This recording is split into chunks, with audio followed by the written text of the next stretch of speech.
Kas kontoritool paneb su selja juba tunniga valutama? Siis kuula see lugu lõpuni. Meile tuli ergonoomikakeskusesse külla itimees, kes teeb oma tööd kodukontoris ning ta tuli oma seljavalule lahendust otsima. Piisas vaid 1 tunnist kontoritoolis istumisest ning tal juba hakkas selg valutama. Kontoritool surub meie vaagna 90-kraadise nurga alla, kuid vaagen suudab minna vaid 60-kraadise nurga alla ning ülejäänud 30 kraadi hakkame me seljaga kompenseerima.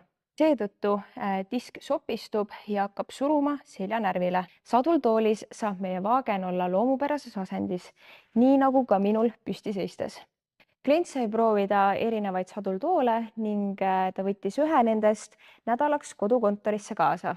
Tõi näidise tagasi ning ta ütles, üllatavalt normaalne oli tööd teha ning seljavalu sellisel määral enam ei olnud.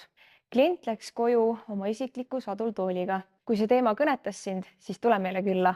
Juhul, kui sa tead kellelgi, kellel on seljavalu, siis saada see video talle edasi.